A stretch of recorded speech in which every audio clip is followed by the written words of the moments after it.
Moté ba Congolais de partout. Oh, vous allez qu'on a vu ça en ce moment. Vous allez na esengo ko partager. Et le monde a vu nos actualité peu d'informations en Boka Congo. Bonne nouvelle pour la République démocratique du Congo, cela vient de tomber. Bande Koba Congolais ce matin. Tokobeta yango awana kati émission Bande Koba Congolais bazalaki kokanisa qu'ils allaient toujours se cacher. Mais aujourd'hui, ils sont arrêtés Bande Koba Congolais. Voilà pourquoi nous vous disons bonne nouvelle. Toko solo la Bande Koba Congolais. Bravo on a un service de renseignement pour un bon travail oyo basali na République démocratique du Congo. En dépit de leurs fautes et de leurs erreurs, bravo à eux, Wanto Koloba, ANER, CNC, DEMIAP et autres. Les réseaux rwandais démantelés. Bravo à Jean-Pierre Mbemba pour sa contribution discrètement pour déloger, pour déraciner le Rwanda infiltré dans notre armée. Toko solo la bandeko. Il vient d'être arrêté, ces messieurs, qui se cachaient dans l'armée congolaise et qui travaillaient en coulisses derrière John Tshibang. Bravo à Thérèse Kaikwamba pour le travail. Bandeko congolais, il y a diplomatie payante. Bravo à Thérèse Kaikwamba.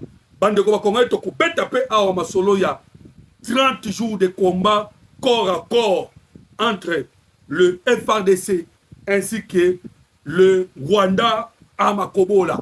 Défaite historique, défaite du jamais vu. Il y a armée rwandaise à Makobola 1 et 2. Oh, et ça dit victoire. Il y a FARDC à Ouvira. Alors, Bandeko Congolais, je vous demande simplement, avant de commencer mon émission, je demande à vous, s'il vous plaît, aimez mon émission et partagez.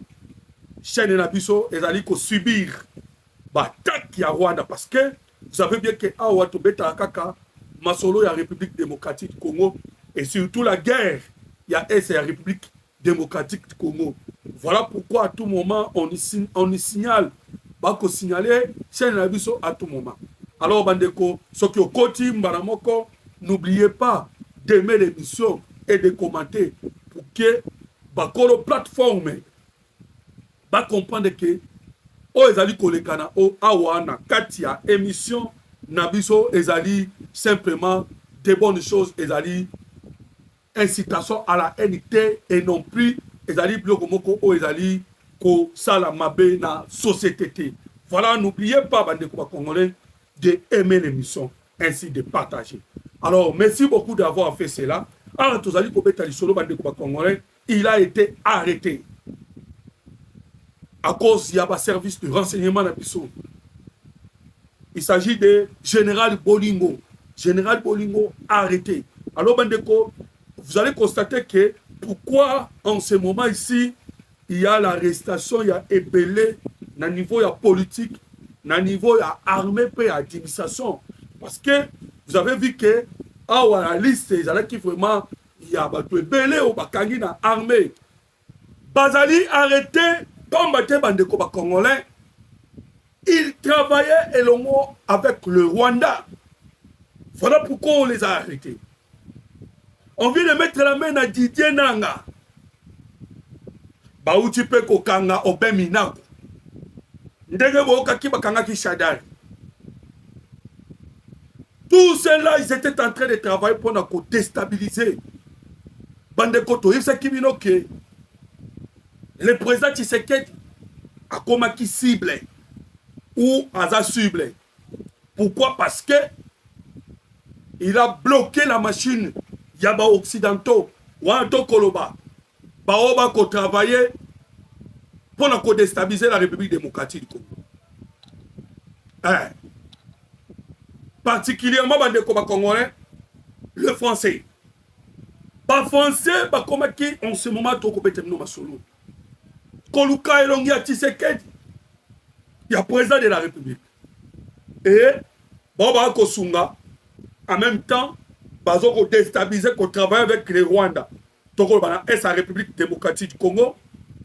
Par les informations, Hippolyte Kanamba, Tika Ibango Awa, et les autres, ils parlaient qu'on travaille pour nous, quoi ça, Mokozamboka.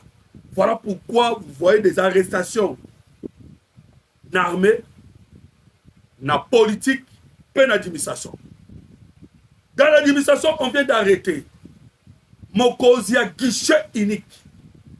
Lui, dans son travail, il a qui à blanchir des entreprises. Créer offshore entreprise de Zaganelo côté. Mikanda Malonga te a coupé sa Mikanda. Nzokande Zambongo ya mafia pour servir des rébellions. Il a été arrêté. Alors, voilà pourquoi ce travail est très important pour la République démocratique du Congo. Voilà pourquoi nous félicitons.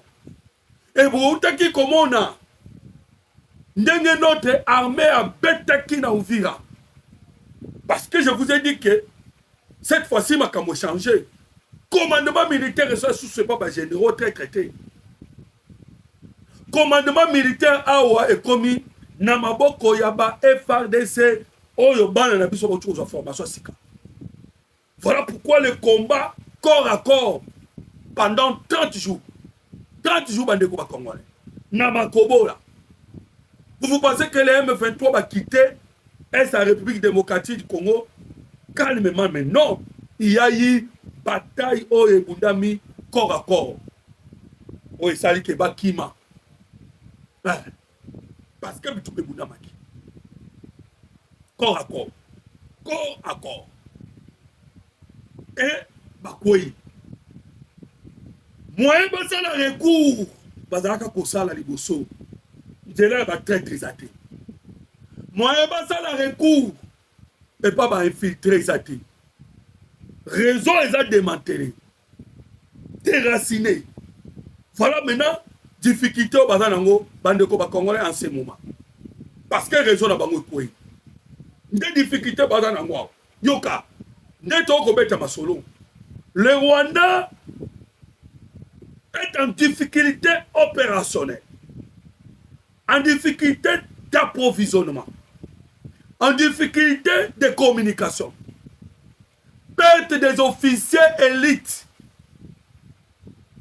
Alors, vous comprenez que toutes ces faiblesses-là, ne s'allient que moi, je vais continuer de batailler Koloba. Kalemi tombé, exacté. Kalemi tombé, exacté.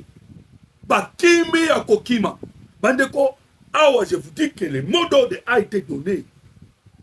Que plus question, il y a un retrait stratégique au Bodaï Koyoka. Retrait stratégique est soutenu. Ah, tu sais combien terminé ma solo bande quoi congolais. Bisonné de combien qu'on conjuguer le verbe avancer. Ce n'est plus Nanga. Nanga Outai Kolubawa. Nous n'allons plus retourner. Ah, comme le verbe avancer. Mais c'est faux. Cette fois-ci, bah, tu vas conjuguer verbe avancer, c'est nos FRDC. Parce qu'ils ne sont plus encore à Ouvira. Bataille à Ouvira de Cécilie. Kagame n'a jamais perdu. Bah, militaire n'a pas perdu de Mikolo. Jamais. Jamais Kagame a perdu des officiers. N'a perdu. Je vous dis que à perdre des officiers, n'a pas perdu. Kagame est en difficulté. N'a pas perdu opérationnel. Base arrière na ye. Donc, Kitaki Ouvira, Tikaki base arrière Moussika. Et il a compris qu'aller faire la guerre d'Ouvira, c'était une erreur monumentale. Au Kagame a commencé à nater parce que, après des officiers expérimentés, après des officiers Oyo, Bandeko Congolais, des élites dans Koloba, des hommes de confiance, des stratèges. Après des bangos. Donc, rébellion a retrouvé terminé ma solo, parce en difficulté, en difficulté. Alors, tout le président de la République face à face na Donald Trump à Davos. Nini le président Tshisekedi est allé faire en Suisse, à Davos, bandeko ba congolais. Et c'est que Paul Kagame a été écarté, n'était pas évité. Voilà pourquoi l'Obia s'est retrouvé dans le Maroc, à Keneko se distraire. Mais ma cambo important, les alliés collègues en ce moment dans Davos. Pourquoi bandeko? Parce que il y aura fara entre le président Tshisekedi ainsi que Donald Trump na Davos. Pour balamba lisusu, pour na koluka koyeba ndenge nini Kagame azala écarté parce que Kagame azali tout marqué. Tous les plans et ainsi battu. Yoka, le président de la République, Félix Antoine Tshisekedi Tshilombo, est arrivé à Davos pour participer à la 50e réunion annuelle du Forum économique mondial qui se tient du 19 au 23 janvier 2026. Autour du thème central, un esprit de dialogue. La participation du président de la République à ce forum vise à positionner la RDC comme un pays solution au cœur des enjeux et des défis majeurs du monde dans les secteurs clés comme la transition énergétique, la technologie où la RDC est le plus grand fournisseur de minéraux critiques pour les technologies vertes et les batteries électriques et offre un potentiel hydroélectrique immense. Alors, Congolais, vous avez compris que la République démocratique du Congo, Ndenge Mokozamboka Lobaki, partout, au Bako solo la République démocratique du Congo, Tokozala. Mon événement est le Kana. Nathan Wakala, il politique à Nambe Ala Joseph Kabila qui était. Et Zalakaka, moi, na Paul Kagame, Paul Kagame. Mais les lois Bakabousko est changé. Partout, au Congo, la République démocratique du Congo est allée. Voilà pourquoi on dit, même les Chinois, Congolais. Parmi les et le Paul Kagame, les Chinois sont là. Vous avez vu désignation de David Grisley. Oh, Senga Simba Monisco. Les Chinois s'opposent à lui. Et pourquoi guerre est commise entre la Chine et les États-Unis d'Amérique? Autour, il y a David Grisley. L'Américain est Senga Simba Monisco. Pourquoi les Chinois balingi été? Alors, vous comprenez que Bazalaki est belé autour pour la déstabilisation de la région, particulièrement la République démocratique du Congo. Il ne voulait pas Congo et Kende Liboso.